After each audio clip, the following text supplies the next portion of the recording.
Rebecca Stamper from Allerdale Borough Council.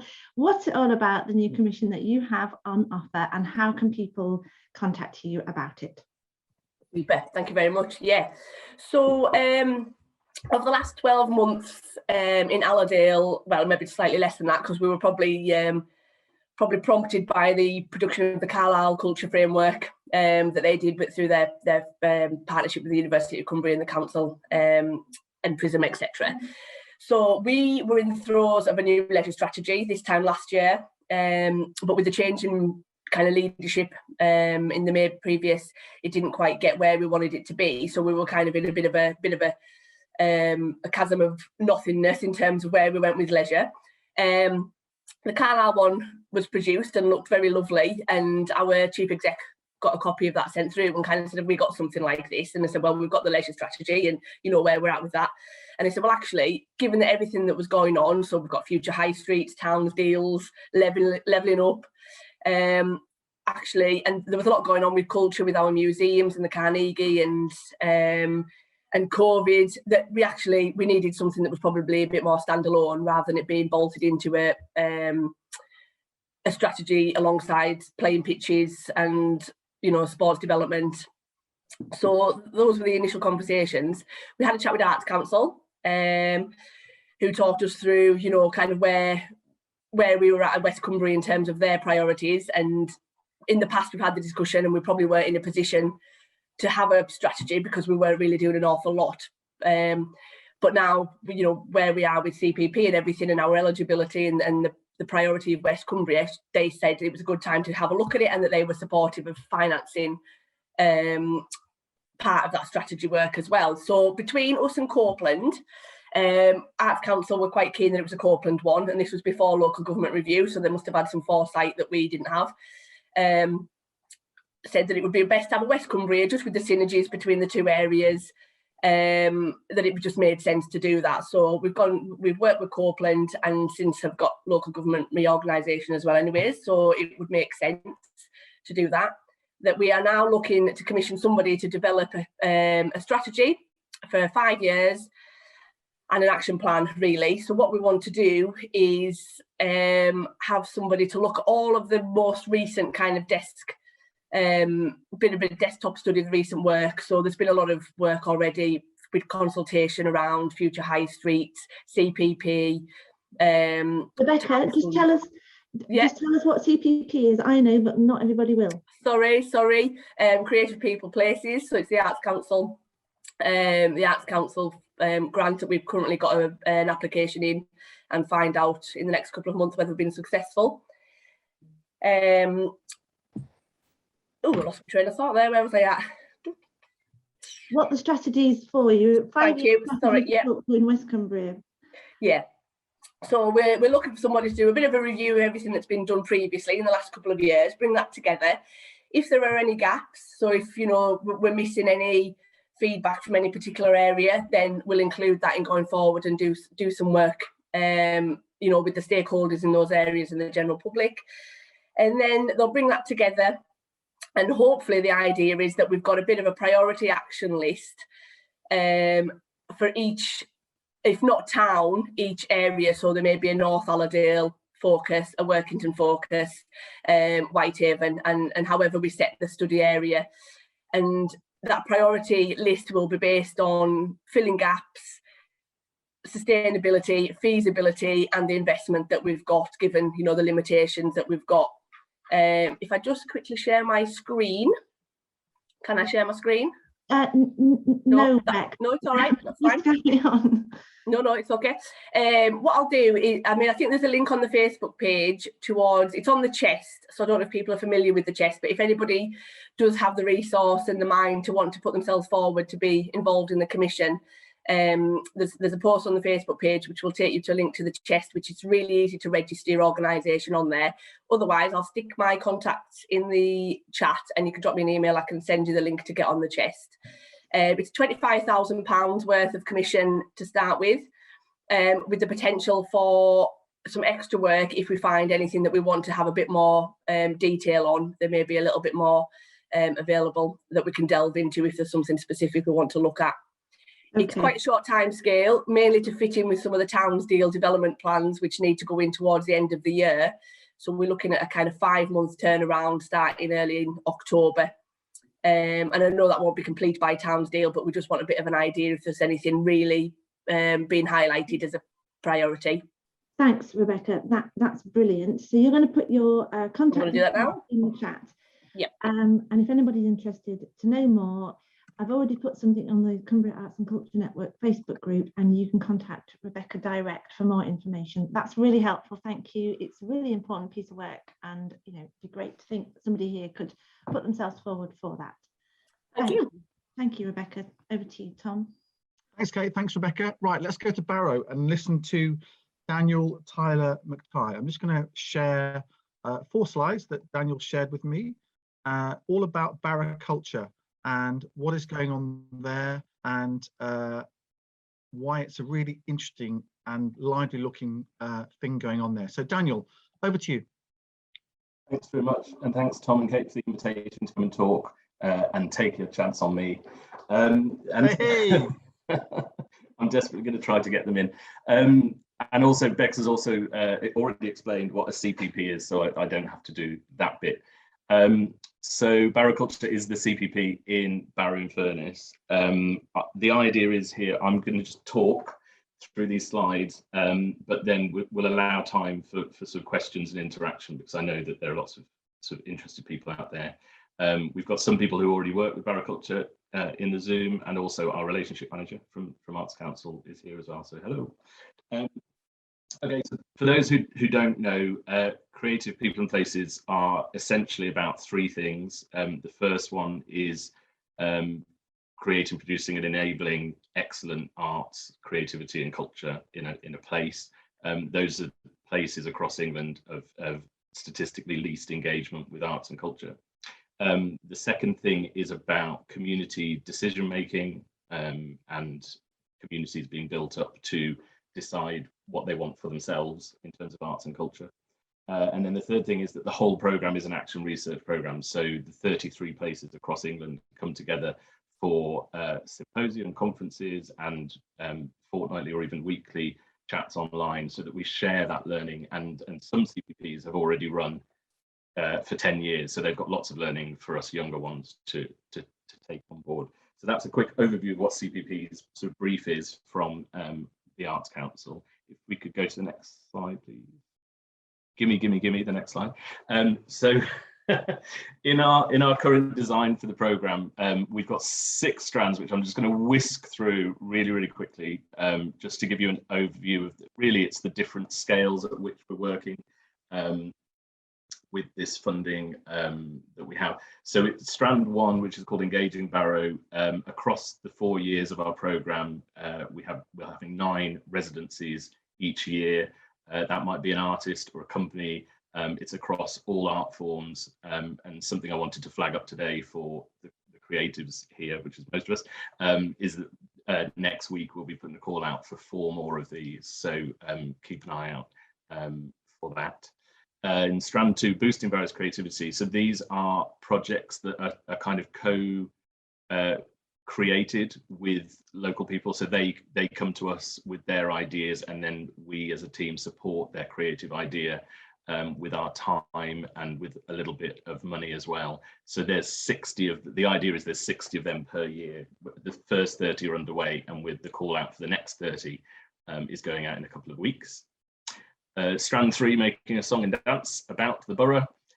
These are just events of all sizes, different art forms this year, coming out of the pandemic, but also because it's our first year of creating things. We talk about things and stuff a lot. We try not to talk about art and culture because it puts people off. So we create things at different scales. This year it's a lot of pilot, sort of smaller or medium scale things that we're doing.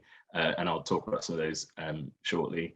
Strand 4, reimagining Barrow, is those of you that might know Barrow, as with every place, you find people who are proud of the place, they're proud of their history and their heritage and their assets, their sports teams, etc. So it's just about how we reimagine Barrow. Obviously, it often gets a bit of a bad stick in the press for different reasons, but we all know that there's loads to be proud of, and there might be ways to creatively reinterpret Barrow's story and identity today.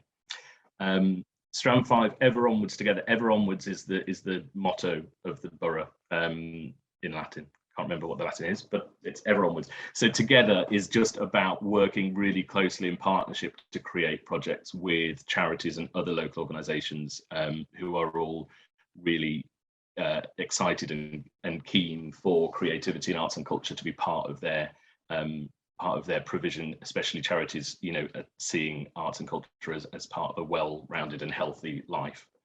And then finally, really vague, we just have a response fund, which didn't exist at first, but then the pandemic happened and we realized that we needed a response fund that could just deal with big challenges like pandemics and everybody being locked down, or you know, if a short-term opportunity came up that was a positive thing, that we could just sort of have a bit of wiggle room rather than it being everything being planned. So those are our 6 strands. And if we could go on to the next slide, please. So some of the things we've created, and just for the ABBA link, some of the ways we've spent our money so far is these are just some images from some of the work we were able to do both in lockdown and since. So the thing that the CPPs have to do straight away is consult and engage with as many people as possible. In lockdown, that had to be digitally, which we were completely aware would sort of exclude quite a number of people who don't have access to those conversations, and those are the people who, now that we can be out and about, we're really trying to engage with more. But we did have some online back chats which had performance elements, and we had lots of feedback from people around the borough on what they might want from our programme. We worked with young people locally on their ambitions for a virtual pride for the town, and one of the things they wanted, and you can see there, was they wanted a rainbow painted through the town. Yes, Derek, thank you. I remembered it almost as as I said, I'd forgotten it. Semper Sursum, ever onwards. So you can see there the Ginnell, the famous Ginnell in Barrow. If you know the town, we had this very long rainbow painted through it. The young people also commissioned visual artists to create posters for them. Danielle, who's here, created one of those posters. And also the young people wanted drag workshops, and in the bottom of the screen you can see Birmingham drag queens Dahlia Rivers and Wifey Black running a drag workshop, into which Ginny Lemon, who's quite famous now after RuPaul's Drag Race, zoomed in, and all the kids fainted because they just were starstruck. So that's that. On the left there you can just see things that are pointed to other projects. So we had a skateboard design competition for young people in 3 age brackets up to 25, and the winners of that competition will have their skateboard actually made up for them and with the design on there.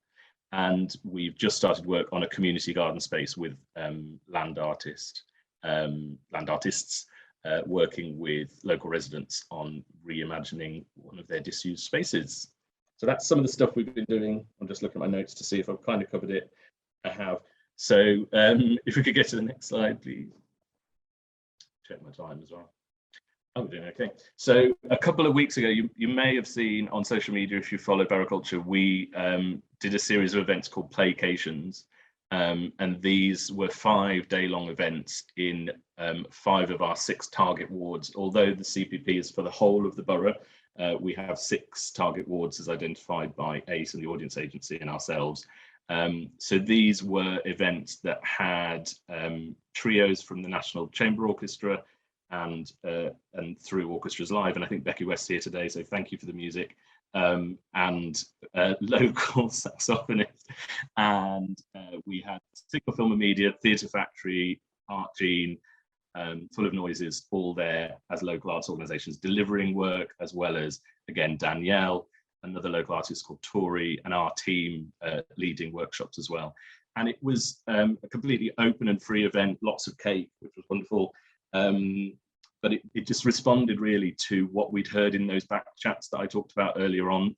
People had said they wanted outdoor activities, they wanted them to be focused on sort of children, young people and families, and they did want a lot of music. So that's what we delivered as our first kind of proper face-to-face big, sort of not large scale, but medium scale event a couple of weeks ago. So that was that. And then I think that's the last slide, isn't it, Tom? Yeah. So I was just going to talk about some things that we've got coming up in the next 6 months. I'll just stop sharing, Daniel, shall I? Sorry? Shall I stop sharing? Yeah, unless, yeah, that's fine. So in the next 6 months, I've just said about, we've got some artist call outs going out next week. There's quite a lot of music happening in Barrow in October. So we're producing a family rave. Again, Northern Chamber Orchestra are coming to play music that Barrovians have chosen and selected over the summer. And what else we've got music wise? Furnace Classical are putting on their first concerts here as well. So lots and lots of music coming up in October that we're co-producing. We're working with the Forum and the local bid with some match funding from BAE to think about what a different Christmas celebration might be. ... Watch this space for a different type of Christmas. And then our colourful spring next year. So you may have seen that earlier this year we were, our first event was due to be a festival of colours, sort of celebration of South Asian arts and culture. Because of the pandemic and the ongoing changes and developments, and that had to be postponed till next spring. So that will be one of the landmark events of our colourful spring, which will also include an exhibition of Clyde Hopkins' work. He was he was a local artist, then moved away, and we're being lent his works to exhibit here. We've also got a Colours of Barrow project ongoing with an artist called Kim Hubble, who is talking to people in all 13 wards of Barrow and creating a palette for each of a colour palette for each of the wards, and then one big one for the whole of the borough, which is just a celebration of the place in colour. So those are a few things that we've got coming up, and that's just our first year. And then beyond that, we have a framework, which I described earlier through the strands, but I always describe it as we've kind of done a line drawing, but it's the people of Barrow that have to colour it in. So I can't tell you what the events will be in year 2 or 3 or 4 because it hasn't been decided by the community yet. So I'm free for questions if anybody has any. All right, Daniel. Caroline's just saying in there, wow, this is so creatively and dynamically planned. And I love the listening bit you're doing. But knowing me, knowing you, Daniel, what's been the biggest kind of challenge so far for you that perhaps you're still working on? Yeah, I think it was, and I know that we were sort of all tired of talking about it really, but it was starting within the pandemic and lockdown. So I started in October last year. I was working remotely, but also from the Midlands. Getting to know a new place, but also I think reaching those people who aren't already in the circle, you know. So when we invite people to come to an online back chat, it was completely open. And I know Kate was talking earlier about the dangers of a completely open Zoom, and we sort of risk assessed all of that. But actually, it's still that excludes the people who can't get online and don't have the kit. So we did sort of other things of how to get in touch with those people, and it was just about biding your time, really. I think a lot of CPPs talk about how it has to be slow and long in terms of developing things, and that was just made even starker by the situation we were in. At times you just want to scream SOS. I'm getting there. How many have I got to? About 27. Coming to Hazel Blear shortly, just to see Amy's putting in there. Great to see so many different organisations working together on this. I wholeheartedly agree with that. Hazel, over to you. Thanks, Tom. I was going to say Friday morning and the lights are bright. I couldn't resist it. Is that your contribution, Hazel? Have you got anything else to say? Yeah, I was just going to ask Daniel, first of all, it was fabulous, absolutely amazing. And I've worked a bit with Bex and the team on the CPP for Whitehaven and places. I work with the NDA on maximising their social and economic and environmental impact. And so one of the things I'm slightly obsessed with is around measuring the impact. And it is notoriously difficult to measure impact from the arts in terms of the economy and people's well-being and everything. But I was just wondering in your project, because you're ahead, whether or not you've explored how to present the positive impact that you're making through the events that you're doing. Yes, so as I think it's still a valid answer a lot of the time, is that it's still very much early days. We're engaged with an external evaluator who's had lots of CPP experience, especially in the north, which is really great. So there's that kind of formal element of Jamie Buttrick has created a theory of change and has his various methods, but for charting that. For us, it's really about drilling it right down to the small, and the idea of small is beautiful, and kind of seeing case studies and change in individuals or families or streets, maybe at the biggest level.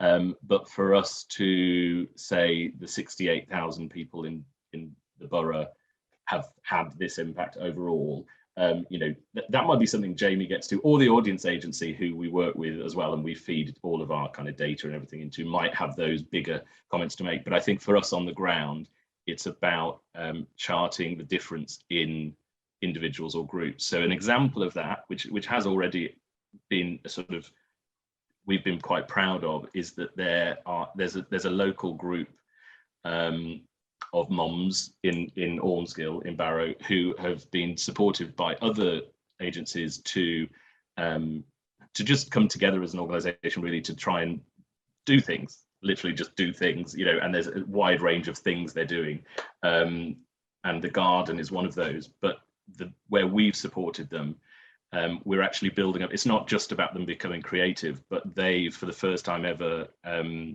interviewed people themselves. So they were there as a panel interviewing professional artists from around the UK, and obviously they found it really funny and scary, and they thought they were on Dragon's Den, but they were the dragons and all of that. But what's really brilliant is, in those 4 people, I've already seen in the last 6 months, that growth in terms of what they now see themselves as able to do. They were always able to do it. It was just that they needed to have done it, to have the experience of it. Okay. So yeah, hopefully that gives an idea of what we're looking for. Thanks, Daniel. Kate? Yes, when all is said and done, Danielle, I just wondered if you could sum up what it is that's different about the CPP approach, just for people who are not necessarily so familiar with the whole idea. Can you just kind of put it into a line or two why it matters so much and why it's different? So coming from, I've worked before in sort of different MPOs and sort of theatre settings and art centres. And whilst obviously we know there should always be that kind of feedback loop to a community in terms of responsiveness to what people want or what they need or what they just like to have, the emphasis here is sometimes I sort of have to put it sort of bluntly, in that I could have this funding to run an art centre and, say, as an artistic director, could programme and could spend all of that money, but I can't do that. I'm here to make to sort of put the local people as the artistic directors, and to help and to guide and to be there with them. But it's, for us, it kind of sound boring when you say it like this, but it's putting a framework or a structure into which they can then become the creative minds, but also the commissioners, and I think that's the key thing, is it's creative people and places. It's the people of Barrow, not me coming in as a creative to a place. And it's about Barrow as a place becoming more creative overall. It is hugely creative, and that's the thing. The point I said earlier about it's not a sort of a light thing when we say stuff and things. there's so much creativity here, and there's so much culture here already. We don't need to create a lot of it. It might be about shaping it, improving it, showcasing it. So it's the people, it's the community that makes it different, I think. Thank you. Okay. Conscious of time, Anna Hassan's got a question.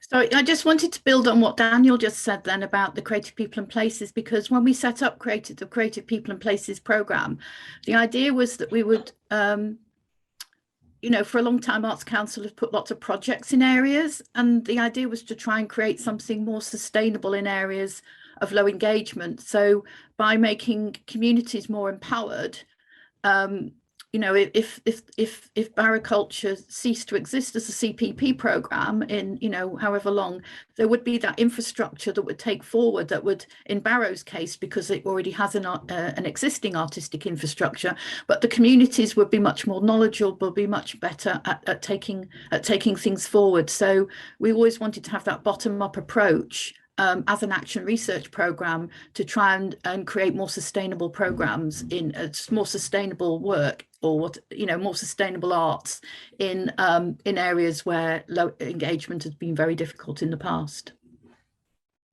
Thanks, Anna. And just last one, really, Daniel. Caroline Moyer is asking, are you planning for when the money runs out? Which I guess is what? The project, I think you said, was 4 years, is that right? Yeah, so a really quick answer to that is that the way CPPs are designed is that you get your initial phase of funding for 4 years.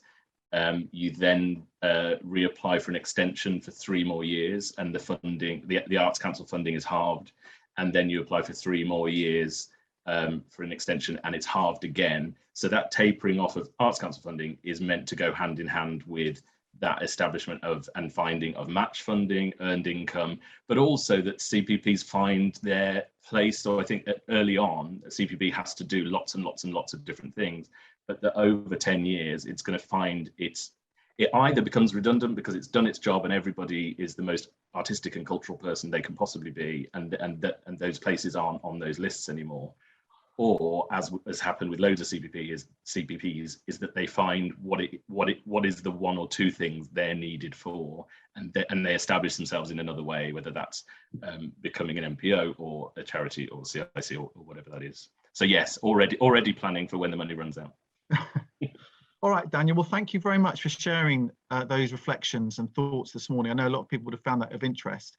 And what, you know, if there's one final kind of ask of what I call freelance creators on the call, who might have a Barrow bit to their project or thought about a Barrow thing or stuff, as you call it, what would your message be? Get it done. Don't wait for us to do call outs, because we're constantly evolving and responding, and because we're talking to Barrovians every day, we're having different requests every day. So it's just that sort of we're open and we're here to talk. Okay, great. And I know there's a little website that you can find if you just Google Barra Culture, and I'm assuming your contacts are there, Daniel, and perhaps you might want to pop them into chat as well. Chat, yeah. Yeah. Thanks very much, Daniel. Really great to hear from you, and you know, good luck with it all. It sounds like a fantastically ambitious, not easy, but you know, real roots being sown into the community of Barrow and beyond, and sounds like you're getting really good reaction as well. So congratulations. This stuff takes a lot of energy and persistence. Thank you for your time this morning. All right, I don't know whether your mother knows that you're out. Okay, Kate, over to you. Thank you. So actually we're going to talk now to Kit Abramson from Lakeland Arts. Kit is a project manager at Lakeland Arts, and she's here to tell us about some really exciting, more exciting commission opportunities there. So Kit, voulez-vous? Thank you, Kate. So I'm here today to talk about We Are Windermere Jetty Museum, which is an artist commission. There is £9,000 available for an artist, and there is a £19,000 production budget to support that artist on their journey from an idea, a response to the collection, site, architecture, lake or ecology, to help to work with a augmented reality developer to work in tandem and to produce something that is really unique and exciting, and something that hasn't happened before at Windermere Jetty Museum. So if we go to the next slide, please. The next one, that's the museum itself. So the context is that is part of the Garfield Weston Foundation programme, which is a series of pilots, really, so testing what our audiences want from the site and the programme. And part of that is born from the COVID-19 pandemic, and the AR is in response. The AR as a project, as an idea, came about from the fact that our audiences couldn't actually touch some of the interactive touch screens or some of the display cabinets in the way that they normally would. So to have a handheld device and access content, engaging content in that way, the augmented reality lent itself to that. However, since COVID restrictions have been softened, we're able to widen the scope of what the augmented reality offer could be. Next slide, please. So we have a vision that an artist will work with a developer to create something that is incredibly unique, easy to use, makes the invisible visible in new and exciting ways, and reimagines the collection. So it brings what is quite a permanent and static collection to life, or reveals new stories and new interpretations, or new connections between the land, the lake and the museum. Next slide, please.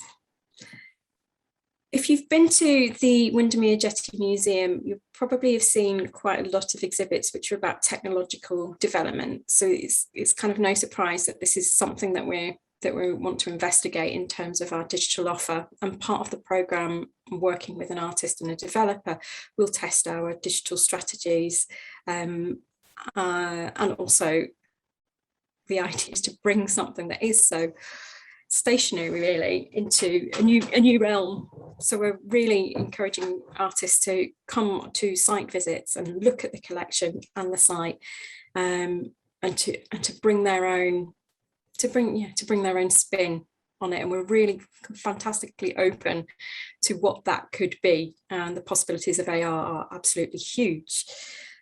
Next slide, please.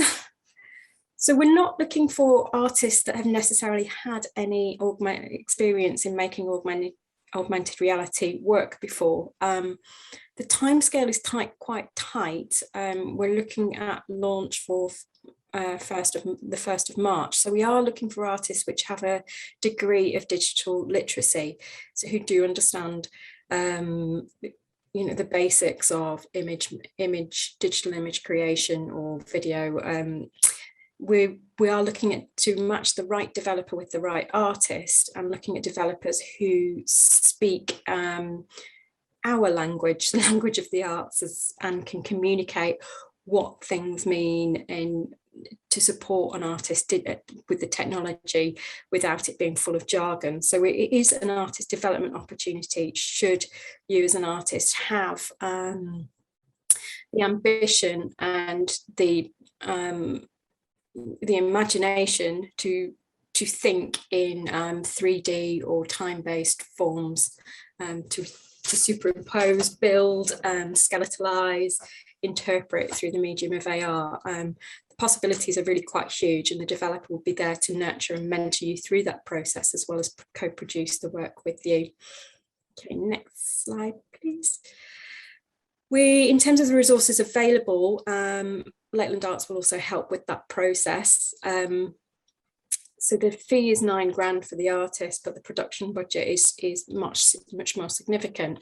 We're looking for kind of quite simple ideas, really. However, if there's more complicated ideas, we will rein you in, really, to make sure that we can achieve an AR, a wonderful AR experience, an exciting new AR experience within the timescale and within the budget. But we're not going to just kind of leave you in the lurch. Okay, next slide, please.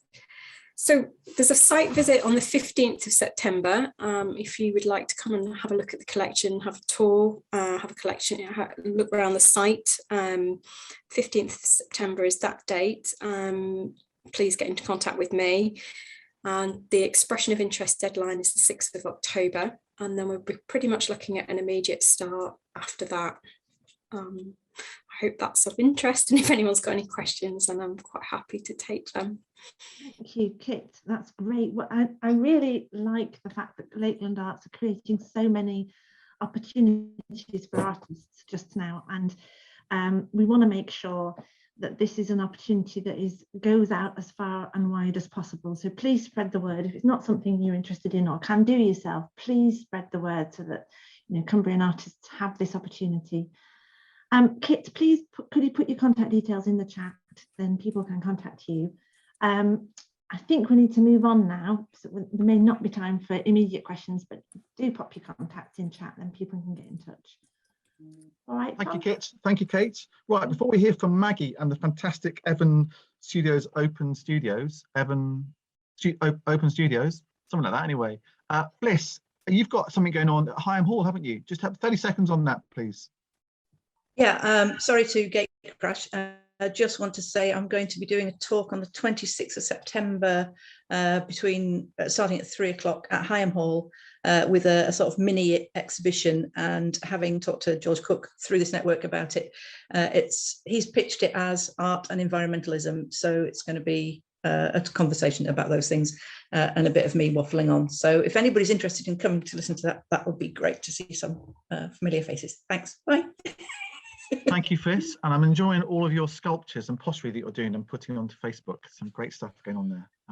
Congratulations to that. Right, let's now sit back and enjoy what Evan has got to offer. Maggi Toner-Edgar is one of the directors of Evan, and there's also a lovely catalogue that's been created for the Open Studios event. So Maggi, I'm just going to hand over to you, and while I do that, I'll share the catalogue and you can take us all through this beautiful catalogue. Over to you, Maggi.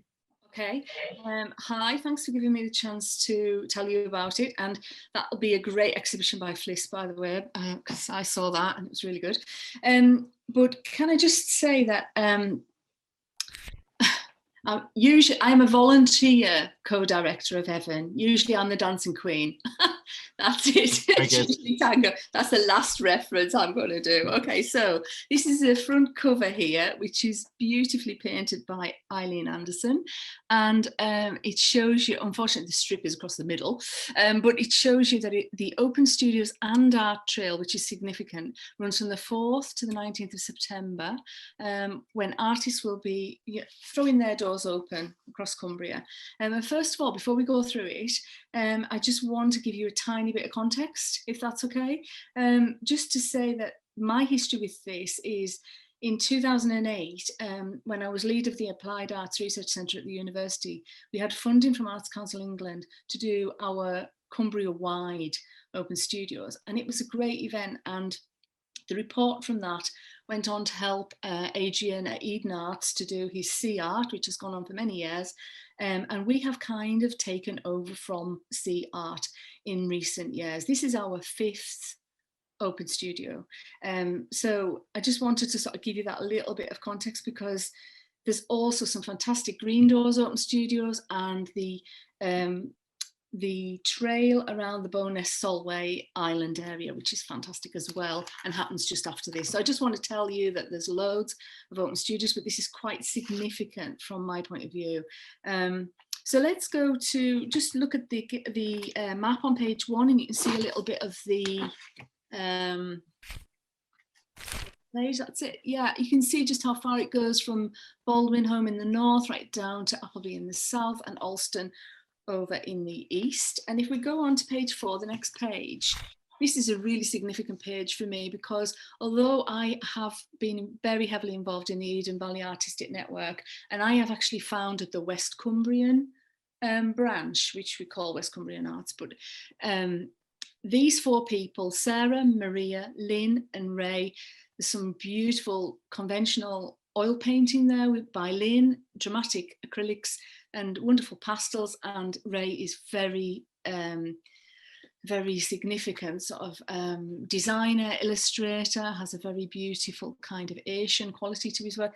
These 4 people have opened studios in Eden Galleries, and if they hadn't opened their studios in Eden Galleries, 5 years ago, I don't think they would be doing as well as they are now. The economic development of these 4 artists has been significant, and I just want to say as well, thank you to these guys who've been brilliant, because their work in the gallery really shapes a lot of things that happen. And if you flick to the next page, there's somebody else quite significant. Now, I don't want to pick individual people out of this because I don't really want to play that game, but if I had to collect something, in fact, I've already started, Dorothy Ramsey on the left there, she's so prolific. She's brilliant. Her work is also taking over the whole of our new gallery next door in Corney Place, 4A Corney Place. And so that looks like it's going to be fun. So let's flip to the next page. And in so doing, we actually see a face here. So I am actually focusing a little bit on the people, because this is a network of people that have grown. And I'd just love to say, Linda has done some fabulous clusters. Now, the beauty of this, creating clusters of artists, is something we've learned over the 5 years. Linda's been a key motivator. She's got Emont Village Hall filled with artists. And there's also, if you flick over to another page, on the right-hand side here is Gwen, and there's a cluster there at Broome. Now, Gwen is also, fantastic ceramicist. Turn to the next page, please, Tom, and you will see that Mary, who was on telly recently with her ceramics, and Simon Worley are both at the Broome cluster. Mary's the one that did the stuff for Reged. Yes, that's one. Not for Reged, for T-based services. Is that right? Yes, she actually has work all over the county. She's, I hate to say this, I don't want to blow me on trumpet, she's an ex-student of mine, but she came to me able to throw 200 plates a day. So I didn't have to do a lot, and you get the raw material. And Mary, yes, she's brilliant at marketing. And again, she's good at finding audiences. And that's a lot what the Open Studios is about, but it's not just about that. And I want to explain that in a minute if I get a second. So I'm going to flick through quite quickly. We've seen Broome and those 3 artists. There are other artists at Broome. Polly is significant on the right there. She's been doing some wonderful work for the network in terms of newsletters and keeping everybody flowing. Let's go to page 18, Tom. So keep going. And again, oh yeah, here we are. These people, the last page and this page are all a big cluster over at Castle Carrick. I have to say, I haven't even seen this cluster. There's over 160 artists in our network and 50 involved in the particular Open Studios this time. And I would love to see these guys. They've done such a great job of bringing people together. And on the left here, you can see Rosa Butler is a young graduate, which is something that we're very keen on promoting. And let's carry on let's go to page 23. Yes, the orange signs, that's what you look out for. And then the map in the west. Now the west, again, we've done quite a few clusters. There's a beautiful cluster around Heskett, Newmarket, Fletchertown, Wigton, and Ireby. Some great artists there. And if we go to page, we'll just go to the next page, and you can see the first cluster is in Florence Mine. There are 3 artists there, and nearby in St. Bees is Chris. We actually have a bead artist on the left. Amazing. I mean, it's far more phenomenal than it sounds. And then the next page is Jackie in the settlement. We have a little cluster there. And we have a cluster at the Kergate. And what we've tried to do with these clusters is not only support the venue that we do the cluster in, because they're set up to greet people, in quite a safe manner, and that's actually been really significant. But every single artist is trying their best to maintain safe guidelines, inviting people into their homes. It really is a wonderful thing for people to do. I'm here in the Kergate with Roxy, who's a glass maker. I do different textile techniques, whether they're sculptural or towards fashion. Alison is a painter who's over in Wigton, but she's also with us on the 18th and 19th of September. And if we go to the next page, we have some lovely artists out at IAB. Ruth Charlton, for instance, is a significant artist on Etsy and sells her work around the world. But what I want to say, that the real important thing that I want to say about this is the importance of space. These artists, 5 years ago, some of them, but more recently, some younger artists have made a space to be creative. Space is really important for creativity. It's a fundamental aspect. And I think that once an artist creates their own space, their own studio, puts their work out there, bears their soul, if you like, to the general public, which is, to be honest, it's kind of quite a brave thing to do, but it's also really freeing. And once they do that, the experience of doing that is incredibly confidence building. And I just want to hit home to everybody around the county who has the chance to visit even one artist, that the phenomenal growth that happens from this particular event to every single artist who enters is just great. And I've seen it over the years. I've seen it since 2008 when I first did it, and I've certainly seen it of professional and what we call more, you know, artists that are just developing. And as you go and visit them, just try and support all of them if you can, or even just one. It's an inclusive network, this. And what we're doing is basically, you can see loads of artists at Makers Mill as well.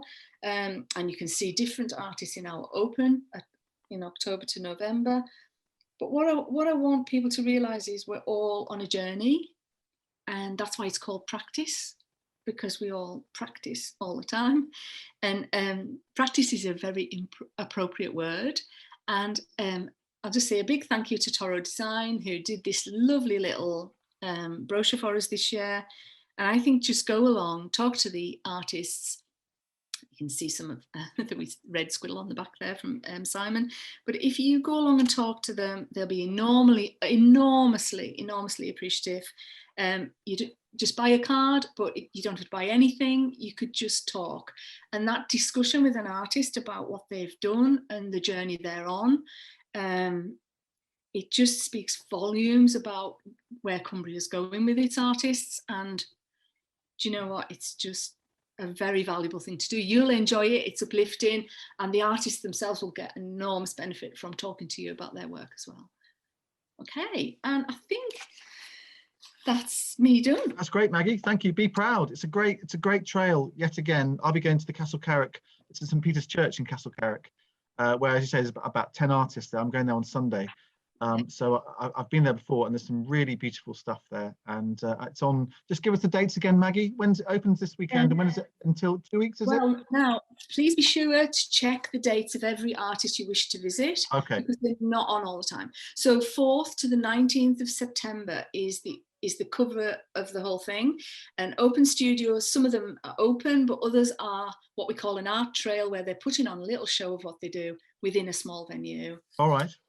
Okay. Thank you, Maggie. Pop the link in, if you wouldn't mind, to the catalogue into chat, and then everyone can access it in their own time. Okay. 25 past 10. We're coming to towards the end of the meeting.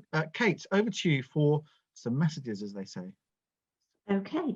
So first of all, thank you to everybody who filled in the 5-question survey over the last few weeks. We've had some really helpful feedback, some great data that is helping us structure the work that we're going to be doing and the programme that we'll offer as a network over the next 12 months. So that's work in progress. But just in terms of what's happening next, a few dates for your diary. The 8th of October, as you may already know, is, and Tom, do you have the slide, is our next quarterly meeting called The Art of Saving the Planet. There you are. How can the culture sector in Cumbria drive low carbon transition, essentially? So we really would like as many people as possible to come to that. We've got some great speakers lined up, including Richard Leaf, who's Chief Exec of the Lake District National Park Authority, and Karen Mitchell, who is Chief Exec of Cumbria Action for Sustainability, and others in the pipeline. Just as a little call out, if you are doing some really great work yourself as an organisation or an artist, and in terms of reducing carbon emissions, we'd like to hear from you. Tom, perhaps you could pop your email address in chat for people to contact you if they're interested in just taking a couple of minutes to talk about your case study on the 8th of October. We can't guarantee to be able to showcase everybody, but we would like to give everybody the chance. So organisations and individuals, please contact us. The second thing, and this is a really great opportunity, a free opportunity for training and development on the 12th of October.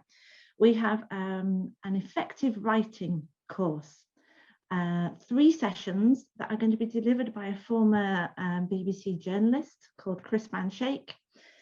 It's about how to write more effectively, more succinctly in plain English. It's great for people who need to write brochure copy, press releases, social media copy, or even fundraising applications. It's about being really brief and succinct, and most importantly, making your writing more impactful. So those are 3 free sessions at 10 o'clock, 2 o'clock and 6 o'clock on the 12th of October. We'll open the booking for that very soon, I think in a week or so. So please look out. We'll put it in the newsletter and on social media as well.